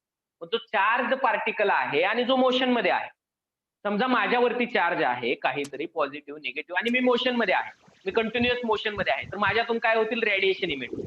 तसं सेम एखादा चार्ज पार्टिकल जर मोशन मध्ये आहे, मग रुदरफोर्डने काय सांगितलं? इलेक्ट्रॉन हे फिरतायत त्याच्या ऑर्बिटमध्ये, न्यूक्लियस भोवती फिरतायत, म्हणजे हे मोशन मध्ये आहेत. मोशन मध्ये असणारा charge particle according to Maxwell काय करेल? मोशन मध्ये असणारा चार्ज पार्टिकल, जो ज्याला मोशन आहे आणि ज्याच्यावरती चार्ज आहे, असा पार्टिकल काय करेल? रेडिएशन इमिट करेल. कोणते रेडिएशन? Electromagnetic radiation. हे शिकणार आहे आपण. इलेक्ट्रोमॅग्नेटिक रेडिएशन पाहणार आहे नेक्स्ट लेक्चरला. ठीक आहे. तर हे रेडिएशन इमिट करेल. रेडिएशन इमिट करेल म्हणजे ही एक एनर्जी आहे. Radiation is a form of energy. Sunlight आपल्यापर्यंत येते इलेक्ट्रोमॅग्नेटिक रेडिएशनच्या फॉर्म मध्ये. ती काय आहे? एनर्जी आहे. सनलाईट पासून आपण इलेक्ट्रिसिटी बनवतोय आजकाल. सनलाईट पासून आपण पाणी गरम करू शकतो. सनलाईट पासून आपण फूड कुक करू शकतो. मग light is a form of energy. मग जर हा एनर्जी इमिट करतोय, तर याची एनर्जी काय होणार आहे? कमी होणार आहे. अगर इलेक्ट्रॉन एनर्जी इमिट करता है तो इसकी खुद की एनर्जी कमी होगी सुरेश. Got it? Yes, जर sir. याची एनर्जी कमी होते तर काय होणार आहे? पहा, एक्झाम्पल दिलं, झोका दिला. झोका सुरुवातीला फास्ट असतो या टोकापासून त्या टोकापर्यंत. फोर्स द्यायचं स्टॉप केला आपण, काय होणार आहे? तो हळूहळू स्लो होणार आहे. मग याची का तर त्याची एनर्जी कमी होते. ओके, का तर तिथं एअरचा रेझिस्टन्स असतो. तसं इथं इलेक्ट्रोमॅग्नेटिक रेडिएशन निघून चाललेत, एनर्जी निघून चालले, म्हणजे याची एनर्जी कमी होणार आहे. एनर्जी कमी झालं का स्पीड काय होणार आहे? कमी होणार आहे. बरोबर की नाही? स्पीड काय होतोय त्याचा? कमी होतोय. स्पीड कमी झाला तर याचा पाथ काय होणार आहे? कंटिन्युअसली श्रिंक होणार आहे, थोडा थोडा छोटा होणार आहे आणि टोटल हा स्पायरल पाथ घेणार आहे आणि शेवटी जाऊन कुठं पडणार आहे? हा न्यूक्लियस मध्ये पडणार आहे. जर असं झालं तर हा ऍटम एक्झिस्ट मध्ये राहील का? हा ऍटम एक्झिस्ट राहणार नाही. ऍटम एक्झिस्ट नाही म्हणजे कोणताच कंपाऊंड नाही म्हणजे जगातली कोणतीच वस्तू किंवा कोणताच मॅटर हा एक्झिस्ट करणार नाही. आपणही एक्झिस्ट करणार नाही. म्हणजे ही थेरी इथं रुदरफोर्डचं मॉडेल हे एक्सप्लेन करण्यासाठी काय झालंय? फेल झालंय. मग नक्कीच याच्यामध्ये काहीतरी दुसरी सिस्टीम असणार आहे जे रुदरफोर्डला सांगता आली नाही. हे येतं याचं पहिलं कारण. आणि दुसरं रिझन आहे की वेगवेगळ्या एनर्जीच्या ज्या स्टेट्स आहेत, वेगवेगळ्या इलेक्ट्रॉनच्या जे एनर्जी स्टेट आहेत, या रुदरफोर्डने डिफाईन केलेले. इलेक्ट्रॉन एकमेकांपासून वेगळे कसे आहेत हे डिफाईन केलं नव्हतं. तर हे दोन रिझन होते की रुदरफोर्डचं मॉडेल इथं काय झालं? फेल झालेलं आहे याच्यावर. It is clear Suresh? Sir हे मॅक्सवेलने सांगितलं ना सर? येस, मॅक्सवेलने सांगितलेलं आहे की इलेक्ट्रोमॅग्नेटिक थेरी मॅक्सवेलने जी प्रपोज केली त्याच्यामध्ये सांगितलं की ऍक्सलरेटेड चार्ज पार्टिकल त्याने काय केलं पाहिजे? डेफिनेटली इलेक्ट्रोमॅग्नेटिक रेडिएशन इमिट केले पाहिजे. मग हे एवढंच आपण घेतलेलं आहे मॅक्सवेल थेरीवरून. पण हे मॉडेल कोणी दिलं? हे मॉडेल दिलं रुदरफोर्डने. एका सायंटिस्टने सांगितलेला लॉ आणि दुसऱ्या सायंटिस्टने सांगितलेला लॉ, याच्यामध्ये जर हे नसेल, ह्याच्यामध्ये जर एक वाक्यता नसेल, तर डेफिनेटली आपण काय करू शकतो? कोणती तरी थेरी फेल आहे असं म्हणू शकतो. मॅक्सवेलने हे प्रूव्ह केलं होतं की चार्ज पार्टिकल ज्यावेळी फिरतो त्यावेळी डेफिनेटली तो इलेक्ट्रोमॅग्नेटिक रेडिएशन इमिट करतो. ओके, मग मॅक्सवेलची थेरी या मॉडेलने काय केली नाहीये? इथं मॅक्सवेलची थेरी सॅटिस्फाय नाही केली. म्हणून या मॉडेलमध्ये काहीतरी डिफेक्ट आहे, त्याच्यामध्ये काहीतरी कमतरता आहे, किंवा कुठेतरी थोड्याफार प्रमाणात हे मॉडेल काय आहे? चुकीचं आहे. कुणाचं मॉडेल? रुदरफोर्डचं. हे मॉडेल दिलं रुदरफोर्डने, पण हे मॉडेल मॅक्सवेलचं जे काही ऍझम्पशन होतं किंवा जे काही पॉस्ट्युलेट होतं ते सॅटिस्फाय केलं नाही. म्हणून रुदरफोर्डचं मॉडेल इथं फेल झालं. रुदरफोर्डचं मॉडेल फेल झाल्यामुळे बोर्स मॉडेल डेव्हलप झालं आहे, ज्याने खूप साऱ्या गोष्टींचा आधार घेतलेला आहे. It is clear? एवढंच लक्षात ठेवायचं. According to Maxwell's electromagnetic theory, accelerated किंवा मोशन मध्ये असणारा चार्ज पार्टिकल हा इलेक्ट्रोमॅग्नेटिक रेडिएशन इमिट करतो. मग इलेक्ट्रॉन पण सेम आहे, त्याला मोशन पण आहे आणि त्याच्यावर चार्ज पण आहे. हा पण रेडिएशन इमिट करेल म्हणजे एनर्जी इमिट करेल, म्हणजे याची एनर्जी कमी होईल. याची एनर्जी कमी झाली तर काय होणार? एनर्जी कमी झालं का याचा स्पीड कमी होणार आहे, स्पायरल पाथ घेऊन. अट्रॅक्शन जास्त आहे. इलेक्ट्रॉन त्याच्या ऑर्बिटमध्ये का फिरतो? का तर त्याला मोशन आहे. आणि मोशन असल्यामुळे याला हा काय करत नाही? न्यूक्लियस अट्रॅक्ट करून घेत नाही. अर्थ जी पृथ्वी आहे आपली ती फिरते, मोशन मध्ये आहे म्हणून तिला काहीतरी अँग्युलर मोमेंटम आहे म्हणून ती सनकडे अट्रॅक्ट होत नाही. नाहीतर सन इतका मोठा आहे, जर आपली अर्थ एका जागी कॉन्स्टंट असती तर सनने त्याला अट्रॅक्ट करून घेतलं असतं. आपली अर्थ जी आहे ती सन मध्ये जाऊन पडली असती, बरोबर की नाही? पण अर्थ सन मध्ये जाऊन पडत नाही. का पडत नाही? तिला ऑर्बिटल मोशन आहे. तिला काय आहे? ऑर्बिटल मोशन आहे. ती ऑर्बिट मधून फिरते आणि त्या फिरल्यामुळे तिचा अँग्युलर मोमेंटम तयार होतं की जो तिला तिच्या ऑर्बिट मध्ये कॉन्स्टंट ठेवतो. पण इथं मॅक्सवेलने सांगितलं होतं चार्ज असणारा पार्टिकल जर फिरायला लागला, मोशन मध्ये आला, चार्ज असणारा पार्टिकल, तर तिथं इलेक्ट्रोमॅग्नेटिक रेडिएशन तो इमिट करतो, म्हणजे एनर्जी इमिट करतो. आणि जर याने एनर्जी इमिट केली तर याची एनर्जी कमी होईल. याची एनर्जी कमी झाला का हा कुठं जाणार आहे? अट्रॅक्शन. याचं अँग्युलर मोमेंटम पण कमी होईल आणि सरळ जाऊन हा स्पायरल पाथ घेऊन कुठं पडणार आहे? न्यूक्लियस मध्ये जाऊन पडणार आहे. It is sir clear? Explain कोणी केलंय सर? यस. सर एक्सप्लेन कोणी केलंय हे मॉडेल? कोणती गोष्ट? ओके, हे मॉडेल जे आहे हे रुदरफोर्डचं मॉडेल आहे की ज्याच्यामध्ये सेंटरला न्यूक्लियस आहे आणि सराउंडिंगला इलेक्ट्रॉन फिरतात. याच्यानंतर जे ऍडव्हान्स मॉडेल आलेलं आहे ते बोर्स मॉडेल आहे आणि त्याच्यानंतरचं एक मॉडेल आहे quantum mechanical model of atom. हे दोन्ही शिकायचे आहेत आपल्याला या लेक्चर या टॉपिक मध्ये. ओके, आपण हे फक्त रुदरफोर्डच्या मॉडेल विषयी कन्सिडर करतो. रुदरफोर्डच्या मॉडेलने हे एक्सप्लेन केलं नाही. हे एक्सप्लेन करेल आता बोर्स मॉडेल. म्हणून ॲटम मध्ये परत काहीतरी ऑर्बिटल मध्ये इलेक्ट्रॉन आहेत, वेगवेगळ्या ठिकाणी इलेक्ट्रॉन आहेत, हे आपल्याला सांगावं लागेल. ओके, हे सांगितलेलं आहे बोर्स मॉडेल मध्ये. रुदरफोर्ड मॉडेल इथं फेल झालेलं आहे. मॅक्सवेलची थिअरी सॅटिस्फाय नाही केली. Okay okay sir. Okay, so will continue in next lecture. आपला टाइम झालेला आहे इथं. आपण काय करूयात? नेक्स्ट लेक्चर मध्ये काय करूयात?